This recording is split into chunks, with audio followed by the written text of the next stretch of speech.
Hey guys, well, I obviously didn't go out of this town this week. I had plans, but they fell apart because another more interesting plan came up.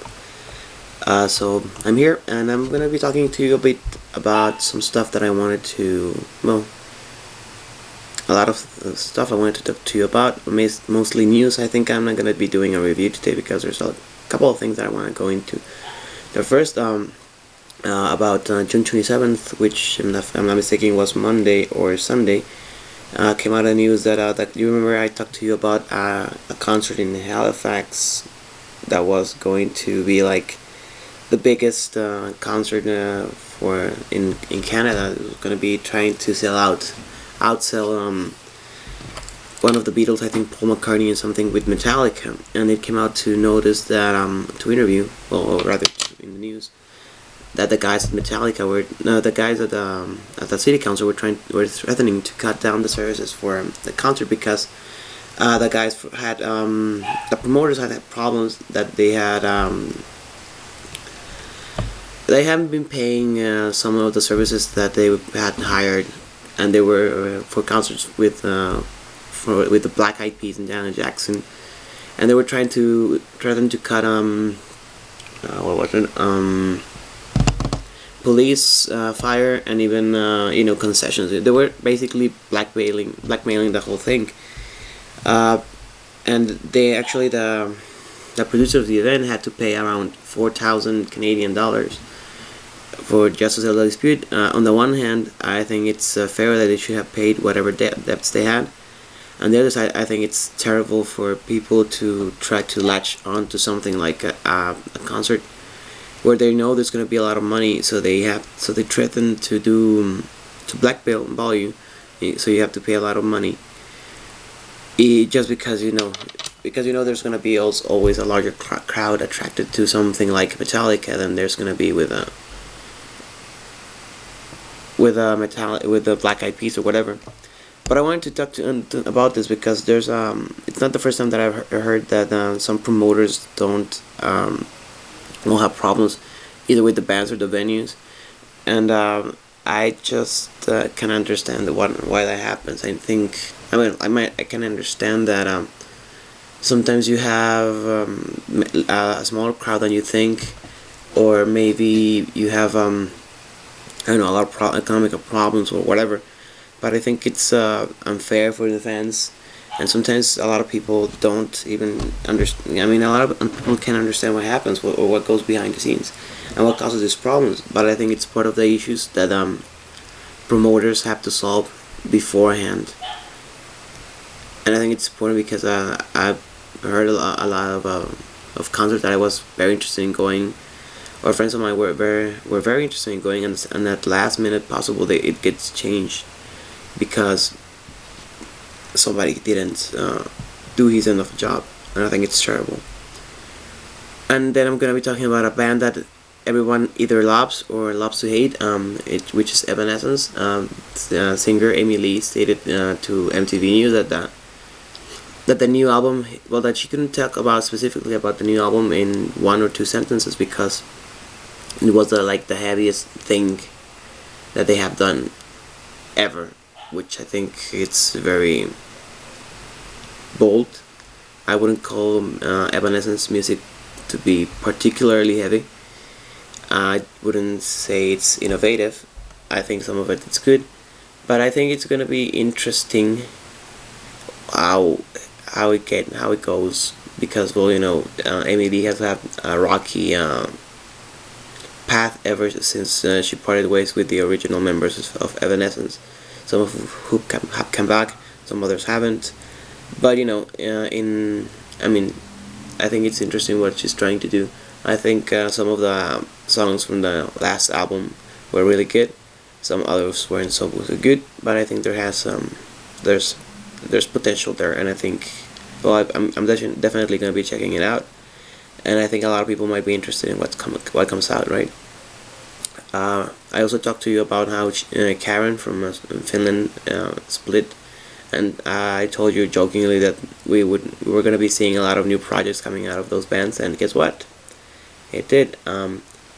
Lauri Tuohima, who was the last guitars to join Charon after the departure of Hayes von Hast for the fourth or fifth album, which was after the Day and Daylights and before Songs for the Sinners. As created a new project called Havaat, which I hope I'm pronouncing it properly because I didn't finish, with members of his own ex-band, which was Embrace, which was kind of in the vein of Charon, but a bit different. The band has a 14-song demo already available in the internet for free if you want to check it out. It features Larry Tohiman doing vocals, Jane Regelin from Embrace, Thomas Pakila on guitar. I don't know where he's played before. Oli-Pekka Karbonen, who was also on Embrace as bassist, and Seppo Bainio from Shadowplay and from Briard, and Pat on drums. I like I said, I know the work of Embrace, but I don't know the other guys. I think the guys have I think they can do something good. It's kind of interesting for me that Laurie Tohima is not including either keyboards, and that he doesn't have a guitar playing role, but I think he has enough of that. I mean, I think he might be doing something, yeah. My favorite band in the whole wide world, Moonspell, has announced that they're already finished. Well, they're working on their new album. It's apparently going to be called. Well, he didn't want to say the name, but he just told us initials, which is going to be AN. Sorry, they don't want it to tell what it means. It was basically produced by themselves, but they work with Benny Richter, who has worked with Caliban and other harder. Well, I don't know how to say. Well, different kind of metal, new metalish style, death metalish style. And they've been working with over 2.5 years, and we have almost everything. They have already finished everything, and they also have Theo Madsen, who was produced with them for Under Satane and Night Eternal. Drums are done, and they're going to start recording the rest of the instruments. Apparently, it's going to be divided into parts, which is going to be called one is going to be called AN and the other OW, which leaves me with a lot of things to speculate about. But I mean, whatever. No, I mean, it's his fault. I mean, I have trust in them, and I think it's gonna be interesting, whatever it is. Even if I'm not gonna be able to like it as much as I have other albums, I always give them the chance and the benefit of the doubt, and sometimes I have to give them 2 or 3 spins, and then I realize what they are all about, and whatever. Glenn Danzig has announced that not only he's canceling his South American tour again, but also he's going to be on Friday, October the 7th, he's going to be headlining the Riot Fest at the Congress Theater in Chicago, Illinois, and he's going to be performing a career-spanning show rather than just a Danzig one, which is going to be including songs from his stints as in Danzig, in Zoen or Samhain, as some of you might know him, and the Misfits, and it's going to be also including Doyle von Frankenstein, who was on the guitarist for from Misfits, with him on stage, which is I think it's a more like a nostalgia move rather than something that Glenn has his heart into it. But I think it's worth checking out. Hopefully there are gonna be some videos floating around, maybe a DVD recording. I don't know, but I think it's interesting. Well, we all know that Nergal from Behemoth just recently got out of his leukemia treatment. I put up just one picture for you guys to see about Nergal and the guys from Behemoth getting together and training for the first time over a year since Nergal got diagnosed with leukemia and got his treatment. And not soon enough was he back on his feet. He was in court. If you remember, well, if you've ever been to a Behemoth show, you know that Nergal is a very physical and aggressive performer. And well, apparently there was an incident in June 29th. No, There was an incident over a year ago, September 2007, where he was in a show, a Behemoth show, and he was caught filming. He was caught on film when he was tearing apart a Bible and counting it. The most murders called on the planet, calling the church the most murders called on the planet, and calling the Bible a book of lies. Which, if you are part of the Behemoth fan base, it's more an artistic statement rather than something that maybe he feels something and that he feels really in his heart. Maybe he does, maybe he doesn't. I don't know. I don't care. It's his own personal belief. But apparently somebody recorded that and put it on the internet or whatever, and somebody in Poland got caught up to this and decided that they didn't like that. So they put the poor guy just after his treatment back in court.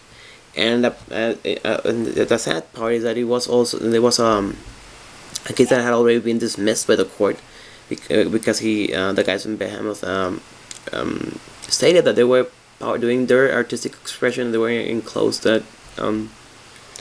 quarters. The only people there were people who care about the music and who don't feel offended about it. And there was all the tickets in most concerts say that you can't bring cameras or take video or whatever. But we all know most of us do. Some of us do. And well, basically what they're saying is that they shouldn't be judged by what other people did with their performances. And it's already been dismissed. The case has already been dismissed, but somebody in Poland is not taking that sitting down. They, especially the religiously extremist groups, don't want to give Nergal a rest just because he doesn't share his views. Once again, proving that most religious people, especially Catholics in some parts of the world, like here in Mexico, are always asking for tolerance and for people to believe, to have faith, and to have to be respectful of what they believe in. But as soon as they feel offended about their religion, they just won't leave the issue. They shouldn't die, right? Which I think it shows just a bit of the hypocrisy of the Christian people, and the reason why some people like Nergal is so mad at them. But hopefully Nergal will come out of this unscathed. Soulfly, for those of you who care into and about it, well, they know everything. Well, you all guys know who is in Soulfly and what they do. Some of it's good, some of it's not that good. But the new news is that after Bobby Burns departed, they have announced a new bassist, and it's none other than Tony Campos, known from Static X, sometimes in Prong, in Asesino, obviously, sometimes in Ministry, and in Possessed, obviously. So I don't know what he would be doing in Ministry since they have all Jorgensen, but anyway, just in case you want to know something new about Soulfly. Wow, Cadaveria conspiracy keeps going on and on. The new album for Stained has been released. It's gonna be called Stained, very creatively. It was produced by Johnny K, who's worked with Three Doors Down, Disturbed and Seven Dust, and who did the production for 2008's Stained 2008 Illusion of Progress.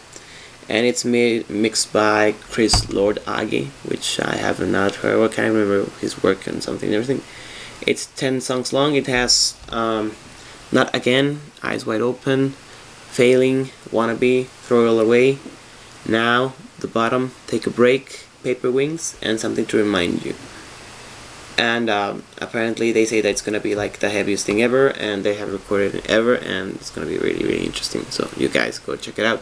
Not particularly a fan of Stain, but I put up this new for those of you who might be interested. I'll still be checking it out just to see what it is, and see what comes out. Dark Funeral has a new bassist. Yeah, sure. A new vocalist. If you remember, last year or at the beginning of this year, it was last year. Yeah, last year. They parted ways with a long time and black metal institution, Lord Magus, Emperor Magus Caligula, and they had been voiceless for a while. It took them 10 months, but they have found this guy called Nachtgarm, from a band called Negator, I suppose over there in Sweden, and they have added him to the ranks. He's a new vocalist. Everything seems to be working out. Everyone in Dark Funeral, Chuck Moll and Lord Ahriman, are very happy with him. The guy is really pumped out. He's going to be pulling double duty, both with his other band Negator and with Dark Funeral. The guys from Negator said they're going to be stopping, and they have Nachtgarm very securing his position as their vocalist. So for those of you who have are interested in Dark Funeral, well, go check it out. XDO, which is this ancient Roman themed metal band from by Cataclysm frontman Mauricio Iacono, has entered JFD studios in Dallas and Montreal, Canada, in the fall with producer Jean-Francois Dagenais, which who they're going to be who's worked with Cataclysm, Malevolent and Creation, Misery Index, and the Spice Icon, to begin recording the second album, Caligula, for an early 2012 release on Napalm Records. Apparently it's going to be the most intense epic metal soundtrack. Everybody, you realize that every metal band always says that their new album is going to be the heaviest and the most crushing and whatever. Fun, huh? Anyway, so there's going to be some elite appearances. Still no details on that, but we have some of the details. The artwork is going to be done by Seth, who has worked mainly with Septic Flesh, and apparently some titles are I Caligula, Burn to Serve the Nocturnal Lights, In War and Conquest, or Roma Caput Mundi, and Teutoburg, or The Ambush of Varus Part 1. I listened to the first XDO album and I thought it was really interesting, so I recommend that you guys check out both albums. The first one, because I think it's one of the greatest albums to come out lately, amidst everything that I've heard. And I think you guys might be pleasantly surprised with that first album, and I don't think that second album is gonna I sincerely hope that the new album is not gonna disappoint anyone. For those of you who like Amanda Sommerville, and for those of you who don't know Amanda Sommerville, who's basically known as a girl who not only taught but also replaces continuously Simone Simmons from Epica whenever she's sick or unable to tour with the guys of Epica, has released a new project which is going to be called Trillium, which is going to be including the talents of both Miro, who's worked with Camelot, Avantasia, Epica, After Forever, Angran, and long list of others, and Sasha Payet doing the production and songwriting and performances, along with participation with Sander Gomans, which if I'm not mistaken is the keyboardist for After Forever, or was rather, and also features John Orlande from Masterplan. So Amanda Sommerville has a great voice. She's worked also with Michael Kiske. Michael Kiske calls her basically one of the few equals he has on the metal scene, which is both pretentious and highly flattering for Miss Sommerville. She said that's going to be something like singer-songwriter metal with bling. Sweet yet raw and commercial, yet conventionally challenged. Eclectic yet particular. She said to think something about Annie Lennox, Doro, Dorpesh, Rob Zombie, and Sade thrown together in a blender and whipped into a frothy concoction. It promises to be a rather interesting mix anyway, so I'll be checking it out, and I think most guys of you should check it out for a really good voice and for something that's just different. And for those of you who also like this band called this little Italian band called Cadaveria, which features ex-opera vocalist Cadaveria, and ex-opera or Ninth Opera drummer Necrodeath, along both ex-opera Ninth drummer and Necrodeath vocalist Marcelo Santos, better known as Flejias, have issued that they have already basically finished their album. It's already in the finishing mix and the refining the last tracks.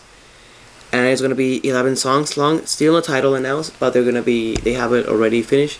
They still want to do some stuff like create some strategies for it, getting a label to distribute, making a video for one of the songs before releasing it. So apparently it's gonna be released at the end of this year. So for those of you who are into Cadaveria, be on the lookout. I'll be uploading news on it, or telling you about news on it as soon as I find out about them. And I think that's all for this week. I really don't want to extend myself over too long, and I'll be back next week with more news. You guys take care and look out for yourselves, and have a nice weekend, nice week.